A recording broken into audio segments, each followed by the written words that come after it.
What's up, Space Pirates? This is your Admiral, the Dread Pirate Dr. Disaster, and there's been a lot of talk about whether or not Kingdom Come Deliverance 2 is a success or not. Some people have been looking at the Steam charts for the game and trying to claim that since the numbers dip every day, that somehow the game is a failure. Are you crazy? Is that your problem? Look, I get it. This game has pissed off a lot of people. It's driven a lot of people away, but calling this game a flop is disingenuous at best. People go to sleep. The numbers dip every day for every game. This image was taken early in the morning, and KCD2 has dipped down to around 130,000 players. Now, compare it to Marvel Rivals, a game which everybody knows is a massive success. Look at how that game dips every day. Look at how it is sitting at only about 130,000 players in the wee hours of the morning. Marvel Rivals is clearly not a failing game, and no matter what else you think of Kingdom Come, that game is not a flop either. All that being said, it is getting its ass kicked by Monster Hunter Wilds. I will beat your ass like a Cherokee drum. To be clear, there is no shame in losing to Monster Hunter, which is going to be one of the bigger releases this year. The Monster Hunter Wilds open beta has just become available for gamers to get a little taste of the game a few weeks before it launches and to do a test run to make sure that your PC can actually run it. And the overnight numbers on this thing on a random Thursday evening / Friday morning, those numbers put all the other games that are releasing in February to shame. At one point, I remember thinking that in the February release lineup, with all the big names that were being released, there would be at least something that resembles a competition. But this shit is completely one-sided. Bring it! Come on, bring it! I discussed Capcom's internal sales forecasts for Monster Hunter Wilds in a video the other day, and the number is staggering. We got these numbers by extrapolating them from the company's sales forecast for the quarter on the company as a whole, and it turns out that they are clearly expecting somewhere around 7 million units for Monster Hunter Wilds between the game's release and the end of their fiscal year on March 31st. That is 7 million units in a month's time, which is of course massive. And when you look at these numbers here, they reached roughly the peak player count of Space Marine 2, about 225,000 players on a Thursday evening with ease. And this weekend, the open beta seems like a pretty sure bet to break its all-time peak of 463,000 concurrent players. I guess it turns out that gamers get excited to play a game where, so far anyways, it looks like you just get to kill monsters in a world where characters look normal and aren't trying to push any weird gender shit onto us. Killing is my business, ladies, and business is good.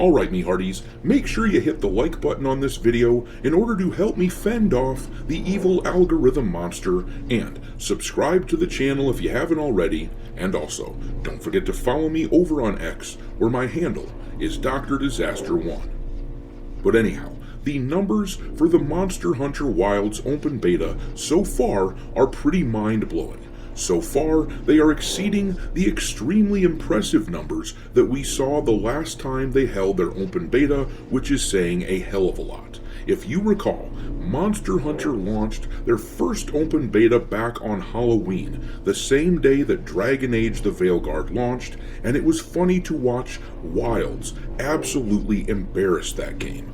The circumstances for the launch were identical to the launch this time, meaning that it came out back on Halloween at 10 p.m. Eastern Time on a Thursday night.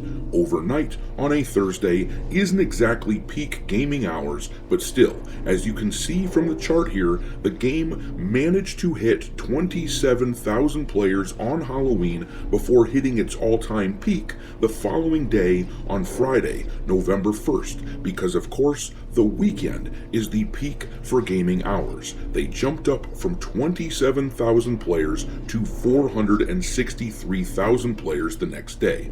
But this time, on the launch of the open beta, its overnight numbers managed to hit 225,000, damn near 10 times the player count of the last open beta launch. This tells us that gamers' enthusiasm for this thing is skyrocketing, and it suggests that the maximum concurrent player count for this open beta is likely to surpass the previous number by a good amount. My guess is that it will land somewhere in the 600,000 range this time, but whatever the number ends up being, I also suspect that it won't quite match the peak concurrent player count of the actual game when it launches. In other words, if the beta gets, say, 600,000 this weekend, then my prediction for the peak on the actual game's launch will be somewhere in the neighborhood of 700,000. Now, as for whether or not the game ends up hitting the 7 million units that Capcom appears to expect, well, I wouldn't bet against it, not with these kinds of numbers that we're seeing on Steam. I have a few contacts in the retail world who, between them, run damn near 50 retail stores that sell video games. And in those stores, the pre-orders for Monster Hunter Wilds is out of control. They are at over 400 pre-orders in those stores. To put things into perspective, Baldur's Gate 3 is one of the best-selling games from the past couple of years, and that game had over 500 pre-orders sold in those same stores. So, Monster Hunter is tracking behind Baldur's Gate, as you would expect, but it isn't that far behind either. Meanwhile, Kingdom Come Deliverance 2 and the other games from February just can't compete with Monster Hunter. They aren't in the same league at all. On the other hand, as I was discussing at the top of the video, whether you support the game or not, Kingdom Come Deliverance 2 has been a success. By talking about it getting beaten by Monster Hunter, I absolutely do not mean to characterize it as a flop. I'm not happy with Warhorse Studios. I dislike the way that they've handled all the controversy from the past few weeks, but as I'm sure most of you know, they did announce that Kingdom Come hit 1 million units sold after its first day or so on the open market.